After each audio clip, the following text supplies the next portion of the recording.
Alright everybody, welcome back to another computer video.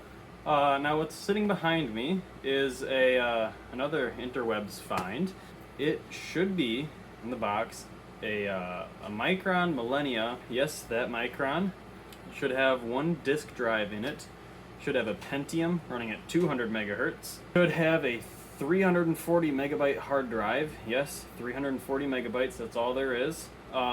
With Windows 98 SE on it. So we know that this computer was being used in 1999. It originally had Windows 95 on it. In fact, it still has the original sticker for Windows 95 on there. I should say that it also has a floppy drive too, and a mystery graphics card, which we will find out. So without further ado, let's open this old PC up. Let's crack into this here. First time opening this up.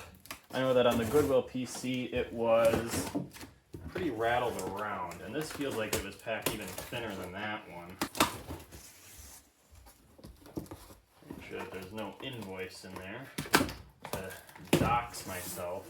That wouldn't be good. Let's unbox. It is the exact same size as the Goodwill PC, physically. Looks like we got our power cord in.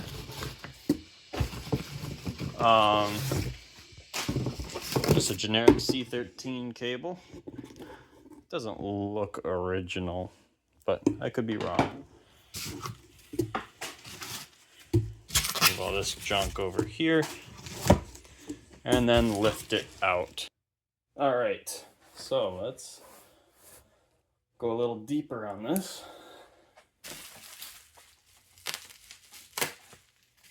Just do a little puncture right there, so then not so much, gonna scratch it or anything. Oh boy. Here, let me finagle with this. Look at that beautiful Windows 95 and Pentium emblem on there. Amazing. Oh my gosh, this is such a beautiful machine. It really, really has that just beautiful 90s big business kind of whole design to it. If I remember correctly, there were no other peripheral cards, just the graphics card. So I guess this was not an internet machine, but I mean, that's all right. This was in a house with a lot of candles. It's all right, we like candles here.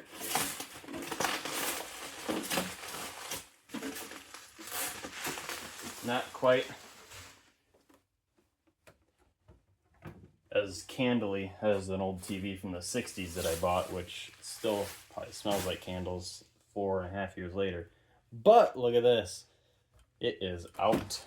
This is a beautiful machine here.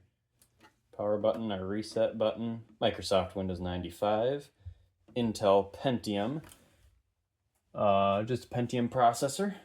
Doesn't say MMX or anything like that. Over to the back, we have our graphics card down there, serial printer, joystick game port, 2 PS2s, got headphones, 2 jacks there, forget what those do, and then I think a microphone right there. And here we have our manufacture date, 11 of 1996. All right, got our case popped. And let's see, ooh, it's got the cool Micron CPU cooler. Always a good thing to see. No fans, because it's just a little Pentium, but it's got that awesome cooler. There's a date stamp of 33rd week in 96 on there. Seeing no obvious signs of what our GPU is. This machine should have 64 megs of RAM, so pretty cool. Well, looks like we do have another slot or another filled out thing here. It's a disk controller by the looks of it. Very cool. We'll take a look at all these more in depth. Down there it says Micronics Computers Inc. Copyright 1987-96. This should have a Yamaha OPL chip for the sound card, I think. Although that might be it right there. I don't know. I saw one of these being taken apart on YouTube, and it had a Yamaha OPL chip on it. Let's take a look at this hard drive. Gotta be careful with it. It is a old Western Digital Caviar 2340. Look at that old design. Look at that, 1st of December 1993. Oh, that hard drive has got to make some amazing noises. All right, well, I tried to take off this disk drive up here, but I couldn't quite get it, so I'm just not gonna screw around with it because this isn't really screwing around territory. All right, what do we got? What do we got? Oh, it's a Diamond, one of these S3 dealios from 1996, version 1.02. Looks like we have all of our things filled, so this should be a pretty loaded card, at least for, you know, S3 Verge. Next up, this should just be a simple disk controller. And it's exactly that, I think. This looks pretty new, actually. So I've got kind of an annoying case of luck here. I get this whole system plugged in and, you know, set up and everything. I've never plugged in the computer so far. We'll get to that one. But I realized that I don't have a PS2 mouse. This thing does not have USB. It predates that kind of stuff. So I guess I'll have to go get a PS2 mouse.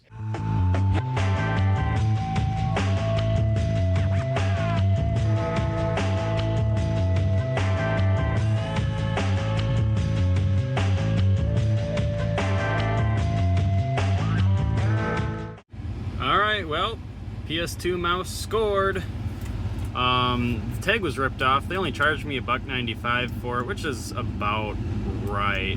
But 44th week of 01, it's a Dell by Microsoft, nothing special. Doesn't really fit the system, but hey, it's got a PS2 port, so I can't complain. And yes, by port, I do mean, you know, it's got a PS2 connector. Not necessarily a port on it, but you know what I mean. Like I said, the mouse isn't exactly fitting, but it's what I had to do for a PS2 mouse for this system. So without further ado, I'll turn off the lights and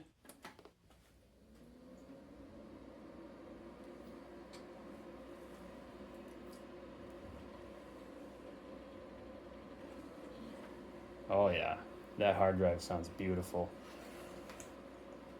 31-year-old hard drive.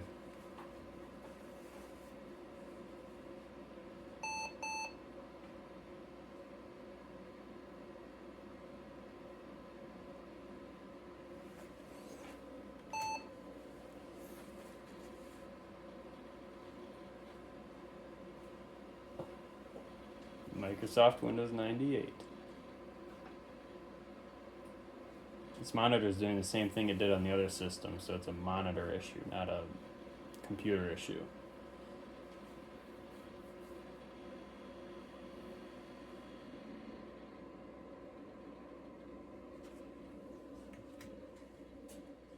I guess F1.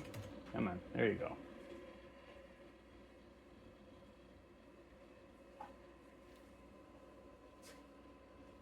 Oh, it's installing software. Well, at least you guys know I was telling the truth when I said this was the first time I ever plugged it in. That sounds good.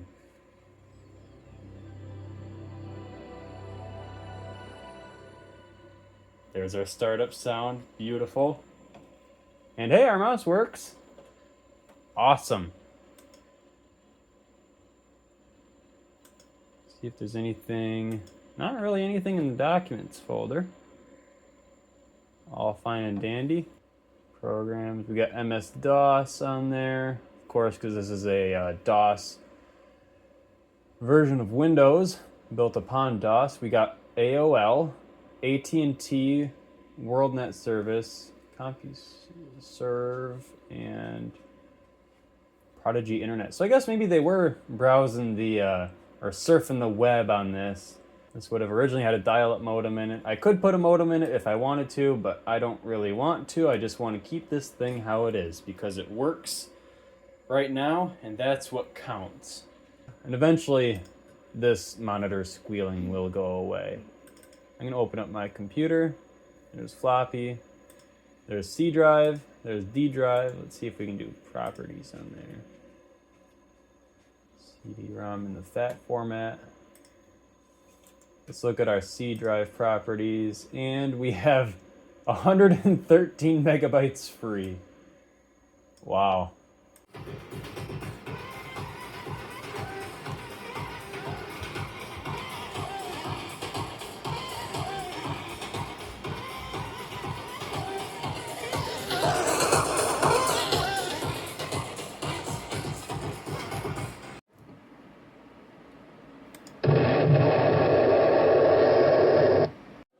Just kind of fishing around on this computer reveals some interesting information.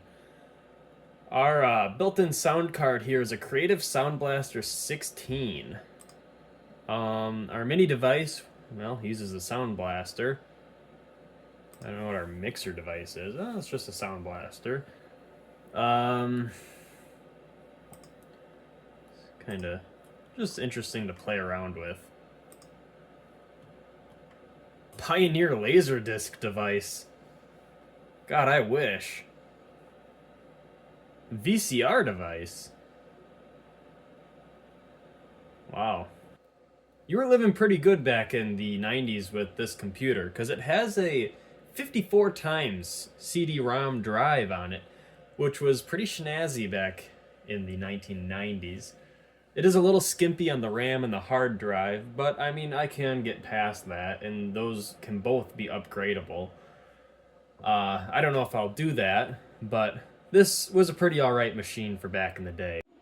This is just like an interesting thing to side note here. Down here we have one of the first few years of the Intel Pentium. And up here we have one of the last years for the Intel Pentium.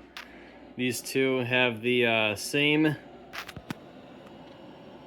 processor line on them. The Pentium, or 586.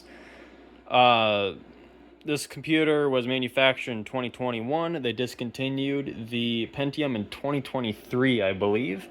This one down here is manufactured in 1996. And I believe the Pentium was introduced in 1993. So, kind of an interesting little contrast between these two machines. And no, this is not actually running Windows 98. This is just an emulator, obviously. Well, the Internet Explorer is working. Let's choose my state of Wisconsin.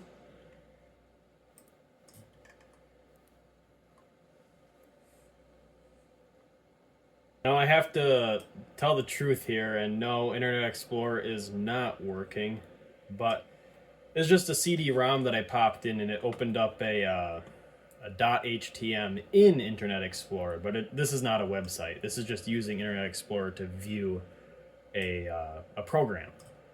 So it feels like how it would feel if Internet Explorer was working on this machine, which is admittedly really cool. It's fun nonetheless, and that's what this whole thing is for. It's just for fun. Like this is not like a very realistically usable computer at all these days, but for legacy software and hardware, it is a very nice computer to try some of that stuff out on. Not quite as capable as the $12 Goodwill PC, which I'm looking at right now across the room. However,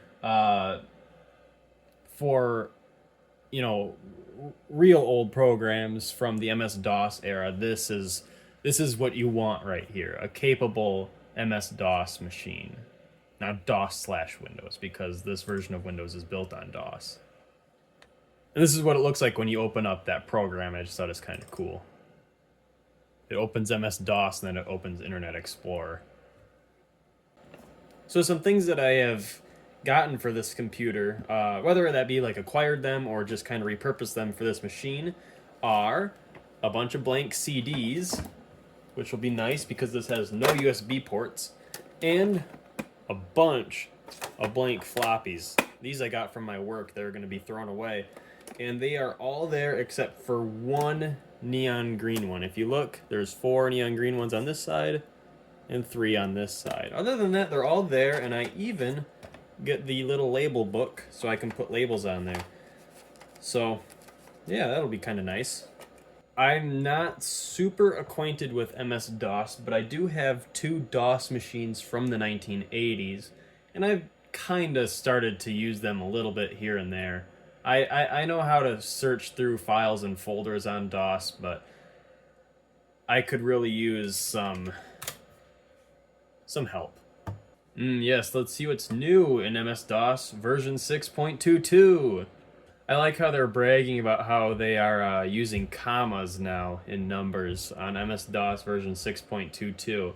For example, 1 million bytes free now reads 1 million bytes free.